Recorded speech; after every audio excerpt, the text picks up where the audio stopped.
Capoeira, dança, luta, dança de liberdade, refúgio talvez dos escravos, dos negros que sofreram, que morreram nos troncos com as chibatadas. Capoeira, arte, natureza, filosofia de vida. Capoeira é vida. Capoeira é nossa. Prezados estudantes, essa é uma aula de aprofundamento. A ideia nessa quarta semana do ensino de História é a gente fazer um aprofundamento sobre o que foi tratado nas 3 semanas anteriores.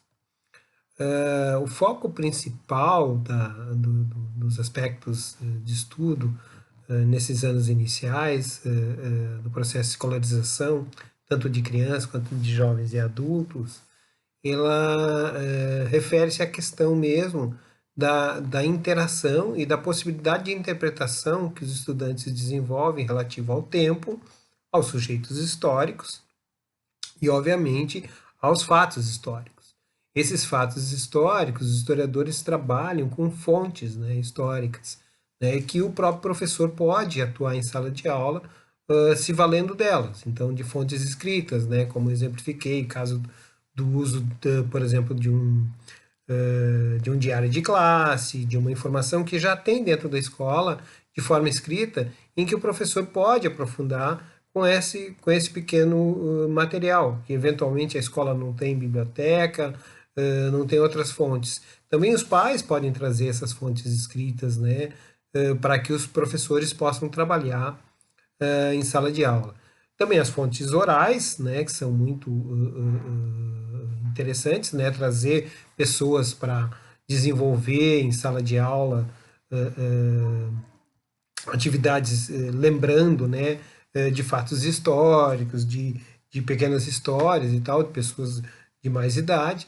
Também pode-se trabalhar com fontes visuais, né, vídeos, filmes, fotografias e outros materiais, né, de contexto mais iconográfico, como desenhos e etc. Para fazer essa tomada do que é o contexto histórico. Então, já desde de jovem, as crianças, né, mesmo da educação infantil, podem já ter contato com esse contexto. Claro, focado nesse primeiro momento na história local, né? Então, estudar os sujeitos da história local. Então, pensar assim, não nas figuras,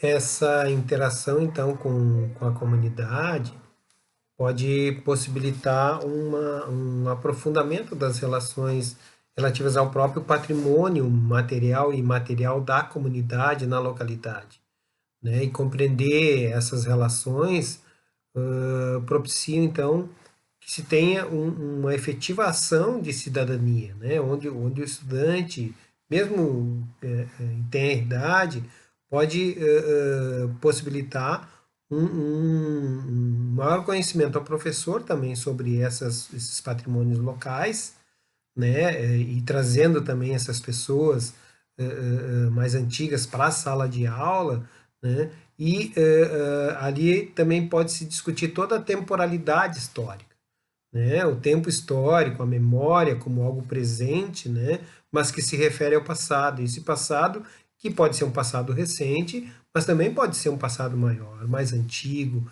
e tal, relativo aos próprios monumentos locais que essas crianças e esses jovens podem trabalhar.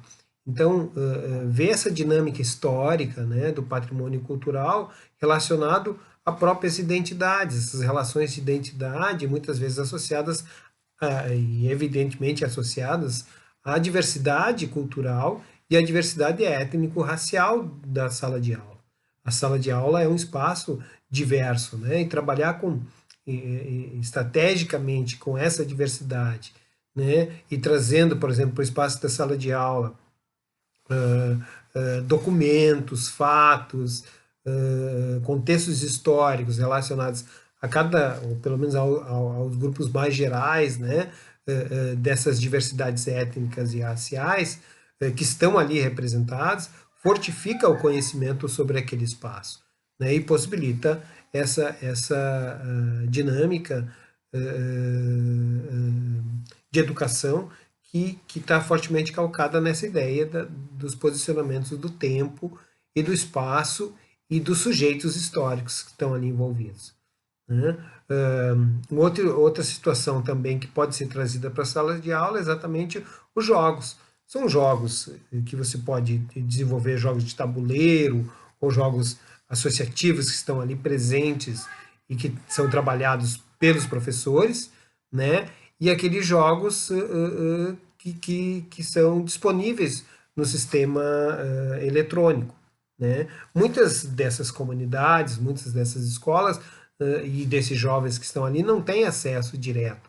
Depende, por exemplo, do celular do pai ou da mãe para poder usar esses jogos. Então, eventualmente, isso não é possível fazer em sala de aula. Mas eu dei alguns exemplos, por exemplo, do próprio professor, né, trabalhando a partir de um PowerPoint, ou mesmo, né, através de jogos de tabuleiro, né, pode vir para a sala de aula e possibilitar esses jogos, né, que é uma dinâmica atual muito profícua, muito desenvolvida, né, mesmo em casa, eventualmente essas crianças que não têm acesso direto a um celular próprio, mas utilizam os celulares do pai, da mãe, e pode eventualmente, né, ter algumas atividades que possam ser realizadas à distância.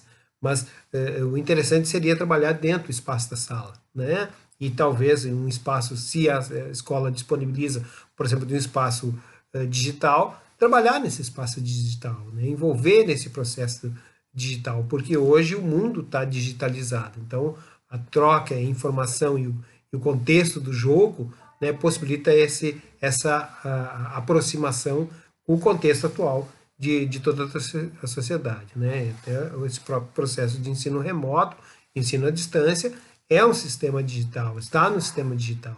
Nossa vida hoje está nesse sistema.